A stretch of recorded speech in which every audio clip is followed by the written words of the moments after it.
নমস্কার। এসএলএসটি চাকরির যে ফর্ম ফিল আপ হচ্ছে সেখানে ফটোগ্রাফ কীরকম আপলোড করতে হবে এই নিয়ে কিন্তু আপনাদের মনে একটা দ্বিধাদ্বন্দ্ব সৃষ্টি হয়েছে। আজকের ভিডিওতে আমি সেটাই সলভ করার চেষ্টা করব। দেখুন, এটা হচ্ছে মেন নোটিফিকেশান, এটা 20 পাতার নোটিফিকেশান। এখানে আমি ফটো লিখে সার্চ করেছি।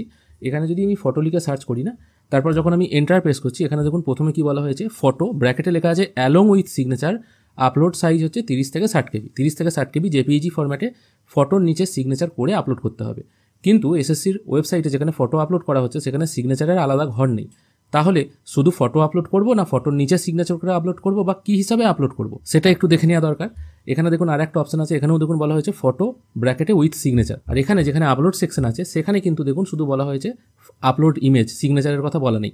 যার ফলে যদি এই কাজটি করতে ভুল করেন অনেকেরই কিন্তু ফর্ম বাতিল হয়ে যাওয়ার একটা চান্স রয়ে গেছে। যেহেতু নোটিশে সব জায়গায় ফটো অ্যালং উইথ সিগনেচার লেখা আছে, সেক্ষেত্রে ওয়েবসাইটেও ফটো অ্যালং উইথ সিগনেচার এই কথাটা লিখে দেওয়া উচিত ছিল, কারণ নোটিশ হয়তো অনেকেই অত ভালোভাবে পড়বেন না। আর ফটোর ব্যাকগ্রাউন্ড কী হবে সেটা কিন্তু মেনশন করা নেই।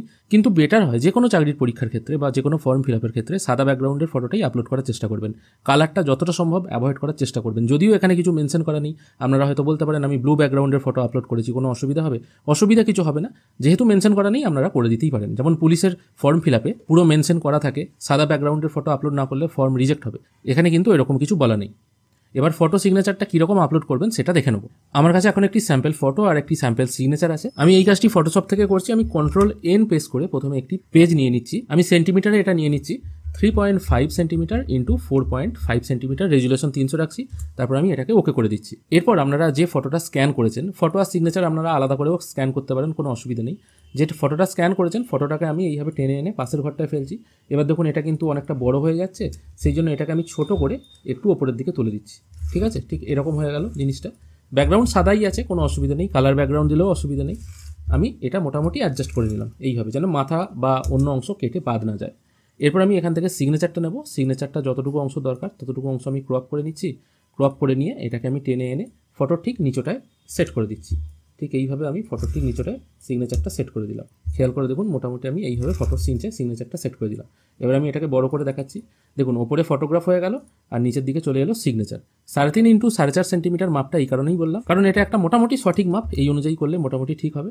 যদি দেখেন যে ফটোর কোনো অংশ কেটে বাদ চলে যাচ্ছে তাহলে আপনারা এই পেজের মাপটাকে বড় করে নিতে পারেন। তারপর আমি এই পেজটাকে সেভ করছি Ctrl+S প্রেস করে। সেভ করার সময় এখানে দেখুন সাইজটা দেখিয়ে দিচ্ছে প্রিভিউ 53.3 কেবি।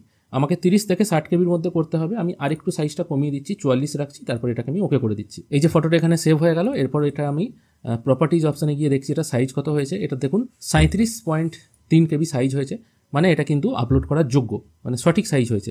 30 থেকে 60 কেবি বলেছে, এটা কিন্তু আপনারা আপলোড করতে পারেন। এইভাবেও আপনারা করতে পারেন, অথবা আর একটা প্রসেসে আপনারা করতে পারেন। যদি মনে করেন এত আপনারা ঝামেলায় যাবেন না, সেক্ষেত্রে একটা ফটোকে আপনারা এরকম সাদা একটা পেজের ওপর রাখবেন আর সাদা পেজটার নিচে একটা সিগনেচার করবেন এবং সিগনেচারের ঠিক ওপরে ফটোটা রাখবেন। তারপর এটাকে মোবাইলে ছবি তুলে নেবেন। মোবাইলে ছবি তোলা হয়ে গেলে ঠিক যেভাবে ফটো ক্রপ করে সেইভাবে ফটোটা ক্রপ করে নেবেন, তাহলেও কিন্তু এই জিনিসটা রেডি হয়ে যাবে।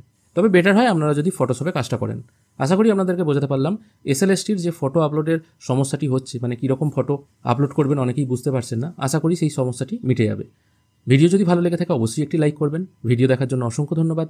ভালো থাকবেন।